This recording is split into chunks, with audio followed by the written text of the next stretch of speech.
পরিতোষ চট্টোপাধ্যায় পেশায় একজন ডাক্তার। একবার কাজের সূত্রে একটা ফাঁকা স্টেশনে রাত ৯টার সময় একলা দাঁড়িয়েছিলেন কারোর অপেক্ষায়। আর পরনে ছিল কালো রঙের স্যুট প্যান্ট, নীল রঙের টাই আর চোখে কালো চশমা।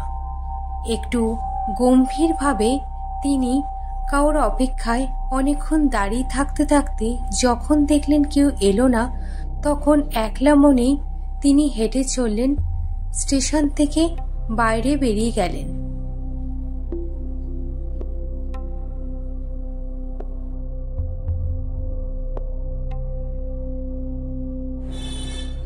তখন রাত ৯টা বাজলেও কি হবে, চারদিকে পূর্ণিমার আলোয় আলোকিত ছিল। রাস্তাঘাট খুব পরিষ্কারভাবেই দেখা যাচ্ছিল। একদম নিঝুম পরিবেশে তিনি হেঁটে চললেন। হঠাৎ যেতে যেতে একটা রিকশার সামনে একজন মানুষের সাথে তার দেখা হলো। তিনি মানুষের কাছে এগিয়ে গিয়ে তিনি জিজ্ঞাসা করলেন, ও ভাই, নন্দপুর হাসপাতালে যাবো, তা তুমি কত ভাড়া নেবে? আইকে বাবু, নন্দপুরের দিকটা আমার ঠিক চেনা নেই, আপনি বরঞ্চ এই দিক দিয়ে হেঁটে সোজা চলে যান। আমি পরিতোষ চ্যাটার্জি, পেশায় একজন ডাক্তার। আমি রোগী সেবা করতে নন্দপুর হাসপাতালের দিকে যাব, তা তুমি একটু চলো না ভাই নিয়ে। প্লেন নাম নেবেন বাবু, কিন্তু আমাকে ক্ষমা করবেন, আমার তো ওই দিকটা জানা নেই, আমি চিনব না রাস্তা। আপনি বরঞ্চ একটা এগিয়ে যান, কোনো গরুর পেয়ে যাবে। আসলে অনেক রাত হয়েছে, এখন বলে কোনো গরুর পাবো না। তোমাকে যদি একটু বেশি ভাড়া দিই তাহলে যাবে? কিছু মনে পড়বে না বাবু, আমার আসলে নন্দপুরের দিকে জায়গাটা চেনা নেই, কিন্তু আমি একটু শুনেছি ওইখানটা নাকি খুব খারাপ। আপনি কিন্তু একটু সাবধানে থাকবেন। এরপর ডাক্তারবাবু ওই রিকশালার ওপরে এক প্রকার মনে রাগ নিয়ে রিকশালার কথার কোনো উত্তর না দিয়ে হেঁটে চললেন। তিনি অনেকটা ক্লান্তভাবে সারা রাস্তা হেঁটে চলছিলেন, এক প্রকার অধৈর্য মনের মধ্যে ক্লান্তি নিয়ে। হঠাৎই তিনি দেখলেন রাস্তা দিয়ে একটা গরুর গাড়ি যাচ্ছে।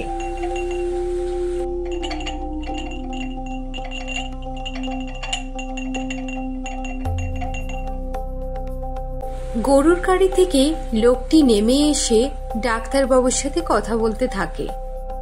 বাবু, এত রাত্রায় একলা হেঁটে যাচ্ছেন, কোথায় যাবেন বলুন, আমার গরুগাড়িতে চলে আসুন। নন্দপুর হাসপাতালে মানুষের সেবা করতে যাব, পথে কোনো গাড়ি দেখতে পাইনি তোমার এই গরুর গাড়ি ছাড়া। ভাই, তুমি যাবে? কেন যাব না বাবু, নিশ্চয় যাব, আপনি আমার গাড়িতে উঠে আসুন। কিন্তু ডাক্তারবাবু বলেন দেরি করে ফেললেন আপনি আসতে। এই কথা বলার পরে ডাক্তারবাবু আর ওই গরুর গাড়ির চালক দুজনেই উঠে বসলেন গাড়িতে। ডাক্তারবাবু গাড়িতে একটা কথাও বলছিলেন না, আর লোকটাও গম্ভীরভাবে এগিয়ে চললেন তার গরুর গাড়ি নিয়ে। ডাক্তারবাবু গরুর গাড়ির মধ্যে চুপচাপই বসেছিলেন, একটাও কথা বলছিলেন না। অনেকটা পথ হাঁটার ফলে তার শরীরে ক্লান্তি বোধ হচ্ছিল, তাই তিনি চুপচাপই বসে থাকলেন। এরপর কিছুটা যাওয়ার পরে সেই হাসপাতাল এসে গেল। তারা পৌঁছে গেল সেই হাসপাতালের সামনে। গাড়ির থেকে নামার পরে ডাক্তারবাবু সেই গাড়ির চালককে বলল, অনেক ধন্যবাদ ভাই আমাকে এখানে পৌঁছে দেওয়ার জন্য। এরপর ডাক্তারবাবু হাসপাতালের চারদিকটা ভালোভাবে লক্ষ্য করছিলেন।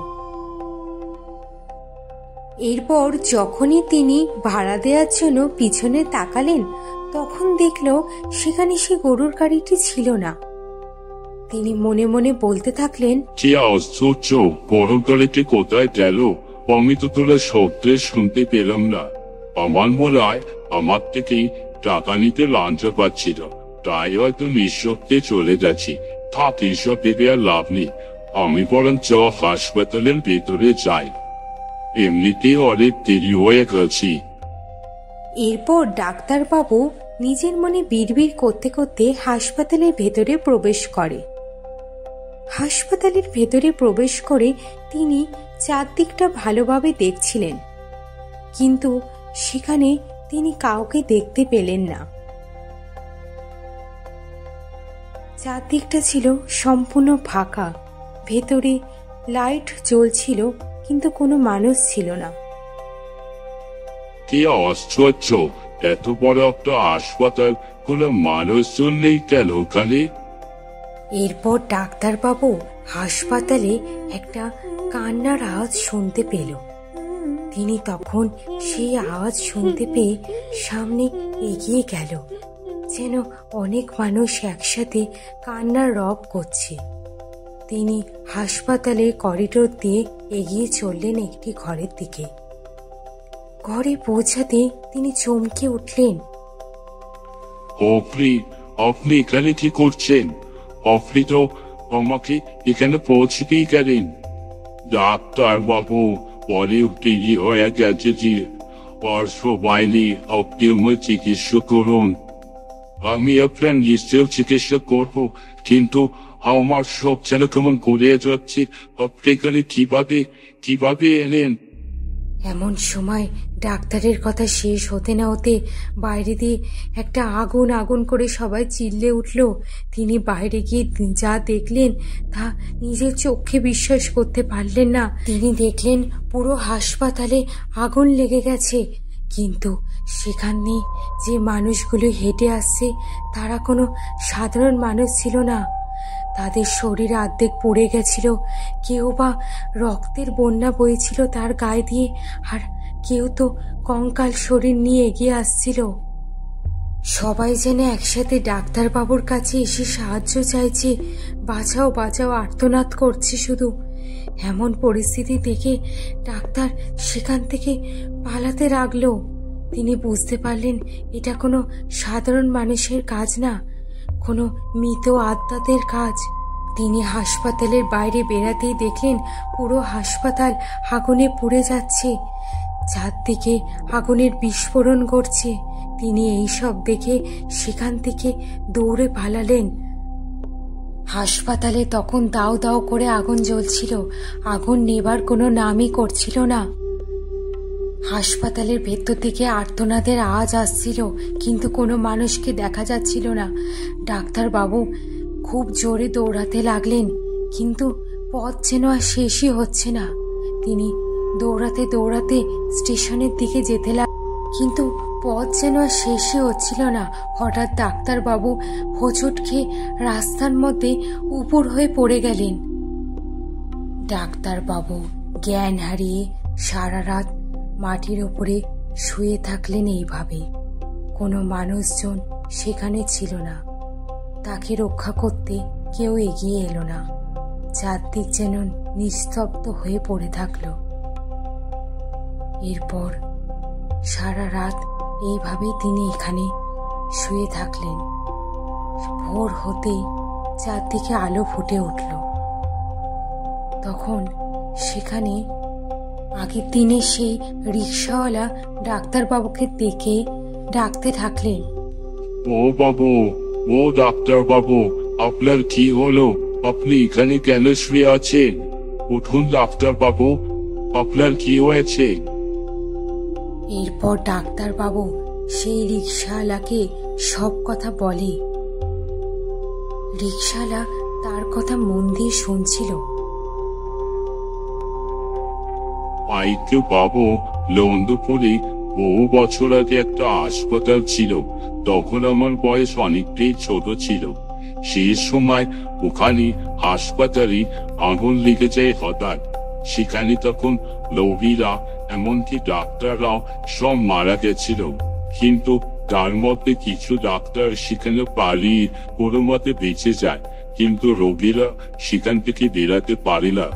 রোগীদের আত্মনাদ সেই হাসপাতালে শোনা যেত বলে শুনেছি, কিন্তু তারপর সে হাসপাতাল ভেঙে নতুন জায়গায় হাসপাতাল করা হয়েছে শুনেছিলাম। কিন্তু আপনাকে মোরাই কোনো অতিরিক্ত আত্মা সেই পুরনো হাসপাতালে নিয়ে গেছে, যার আর কোনো চিন্তা নেই, যা আগুনে পড়ে একেবারে সম্পূর্ণ ধ্বংস হয়ে ধূলিসাৎ হয়ে গেছে। ডাক্তারবাবু, আপনি সাবধানে থাকবেন। এই এলাকায় আপনি তো নতুন, কোনো অতিরিক্ত নবীর আত্মা আপনাকে হয়তো কোনো বিপদে ফেলতে পারে। এইভাবে ডাক্তারবাবু আর সেই রিক্সাওয়ালা কথাবার্তা বলতে থাকে। ডাক্তারবাবু এইটা বুঝে গেছিল কাল রাত্রে যে ঘটনাটি ঘটেছে তার সাথে, সেই ঘটনা কোনো সাধারণ ঘটনা না, সেই ঘটনা অতিরিক্ত রোগীর আত্মাদের আর্তনাদের ঘটনা। তাই ভবিষ্যতেও সেই ঘটনা তার সাথে আবারও ঘটতে পারে। তিনি সবকিছু জানা সত্ত্বেও রোগীদের সেবার উদ্দেশ্যে এই গ্রামেই থেকে যান।